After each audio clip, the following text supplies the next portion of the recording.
What's up and welcome back to another video. Today we'll be discussing all of the legendary shotguns inside of Borderlands 2 and ranking them from worst to best. If you're not familiar with the format of these videos, we will start at the absolute worst item given per list, and we will work our way all the way up to the best. Mix in Hellfire's opinions and a little bit of my thoughts.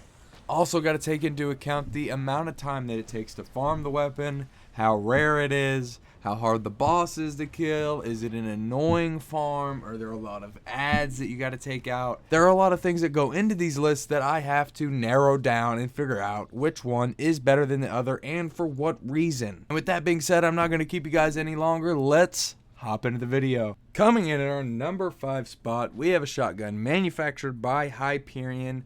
This one you can get from a man known as Toomba. That's right, it is the Deliverance. Now, right away, before I even hop into the weapon and what it does, the gimmick of it, and what makes this thing such a boatload of shit, I immediately have to mention that this farm isn't even guaranteed.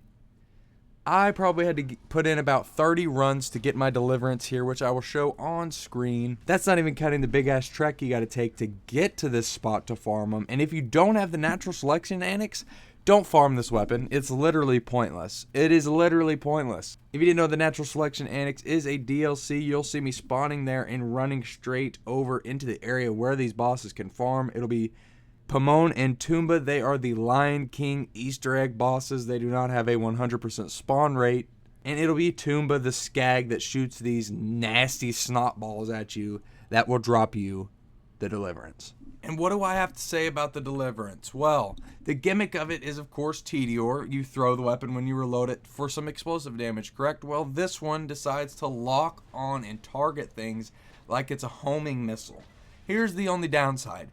It fucking sucks. As you can see by the footage, I was struggling to kill common bullymongs with this damn thing. And not only that, Savage Lee was laughing at me, running away when I tried to kill him with this thing. It is honestly kind of a joke how bad the Deliverance is, and I really don't have much more to say. If anybody's got a build for this, the only thing I can assume is maybe an explosive Axton. Maybe he can make use of this thing, but if you're going to ask me, pass this weapon on any regard that you get it. No matter what character you are, no matter the level, this thing's really going to be pretty terrible. I mean, honestly, most purple and blue shotguns are going to do you more damage than this thing. I would just pass this gun up if you get it to drop, whether it's normal mode, true vault hunter mode, really doesn't matter. I mean, it might be okay in the early game. I've used it a little bit there, and it's done okay, I guess. But does it really matter when the majority of your game is going to be in ultimate vault hunter mode? No, it does not. Therefore, there is no legendary shotgun worse than the Deliverance, and in my opinion, you have no reason to farm it because we have 4 other shotguns on this list that are much, much better. Oh, but maybe I need to settle down because coming in our number 4 spot, we have a shotgun manufactured by Bandit. It is Sledge's shotgun. Maybe I spoke too soon. If there was any gun that was going to get that coveted 5th place in this legendary shotguns list as the worst of all time, if there was any argument, I could understand people maybe saying Sledge's shotgun. Same thing with the Deliverance. Before I even get into talking about the weapon, I want to mention the farm. For starters, you can't even farm this weapon without killing a Goliath inside the fridge, which isn't a guaranteed spawn, by the way. You may have to do several runs just to get a Goliath to spawn, to get the mission to farm Smashhead, the boss who drops the weapon. But wait, before you do that, you will also have to have done the Cold Shoulder side quest and have killed Laney White. Because if you don't, this door that Laney White comes out of will not open and you will not be able to get the Smashhead. So you got 2 side quests that you got to do. Both are pretty annoying, and Laney White doesn't get you anything good either. She gives you a gub. While neither mission are very hard to do, they both can be completed in about 5 minutes. Both of them, I mean, seriously, they're easy missions. But other than the XP you get, both bosses from both of these side quests give you legendaries, including Sledge's shotgun. Now, if I'm going to be honest, I thought maybe this thing's going to creep into our number 3 spot. But then I got to recording today's video, and my god, people, just watch me try and use this thing. The damage that it does is so laughable at OP10. I would rather gouge my eyeballs out with a toothpick than try and use this damn thing again. I don't know what they were thinking. I understand this is a returning weapon from the first Borderlands game. But listen, in the first Borderlands game, Sledge's shotgun wasn't even a legendary. It was a purple. And guess what? I would much rather have that gun than this absolute pile. Coming in at our number 3 spot, the next 3 guns I actually think you can use in some way or another. Even though this next one I'm going to talk about, the footage you'll see me using of it might make it seem like it's terrible. I'm going to warn you that no, this gun is not actually terrible. I am just not good with it. I'm being 100% honest, and with that, coming in at our number 3 spot, it is the Flacker.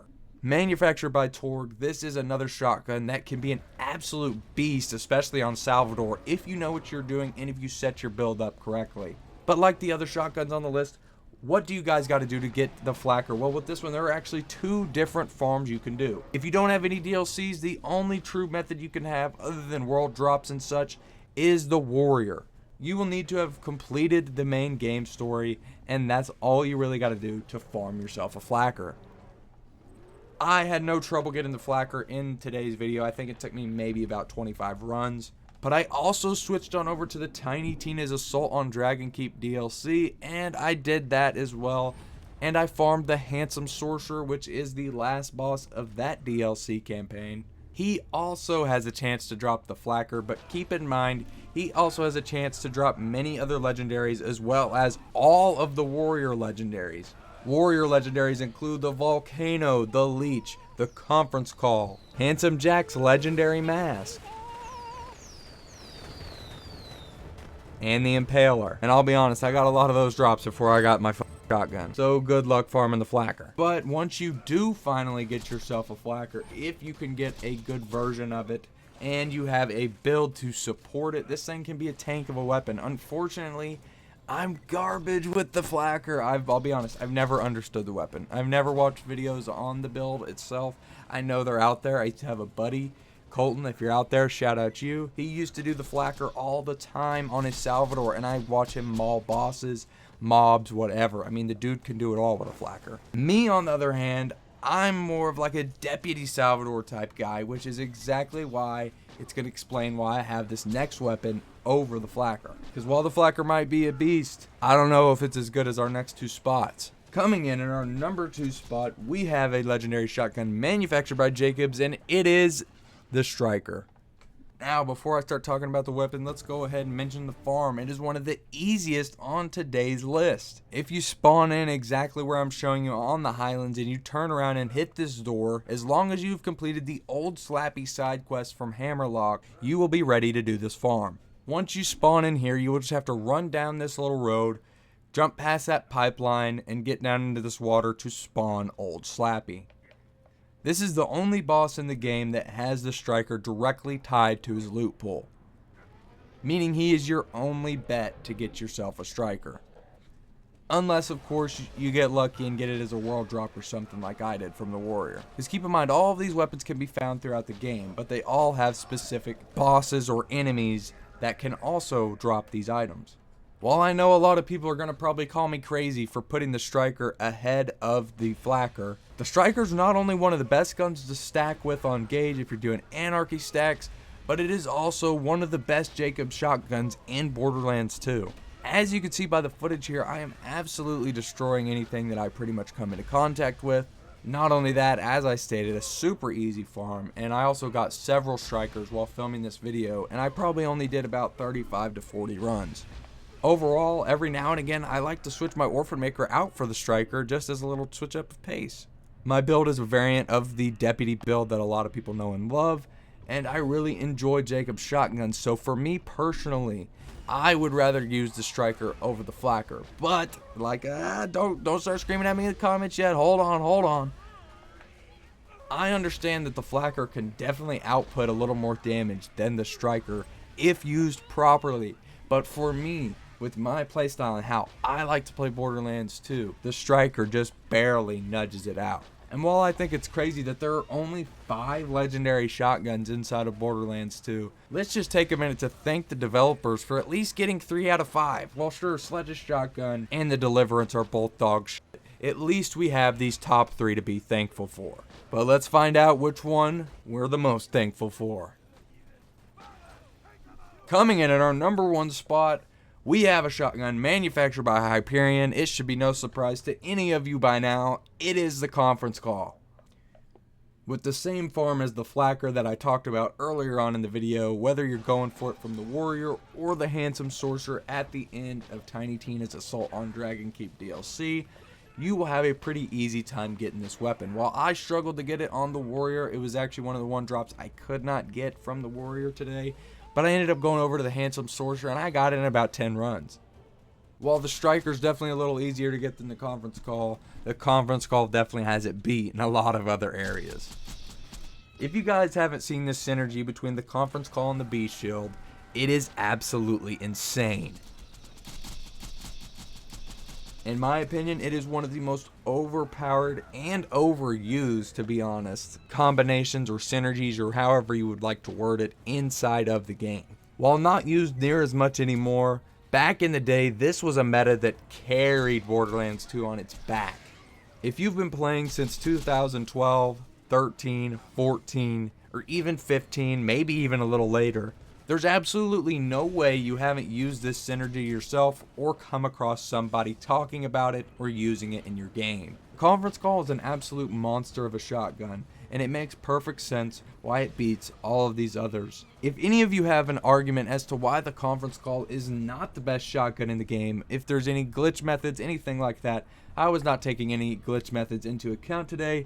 Just straight up vanilla Borderlands 2. But I think these top 3 shotguns on today's list are a super solid choice. So if you find any of them, make sure to pick those bad boys up and try them out for yourself. That's really all I've got for you guys today. I really do think that the Conference Call is unmatched in damn near every category when you stack it up against all those other legendary shotguns.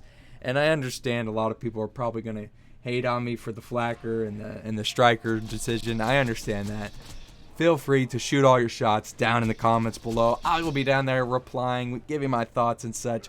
And with that, I really do hope you all did enjoy today's video. If you did, make sure to smash a like on it. Subscribe if you are new. And you guys know the drill. I love you dearly. Take care, and I will see you all in the next one.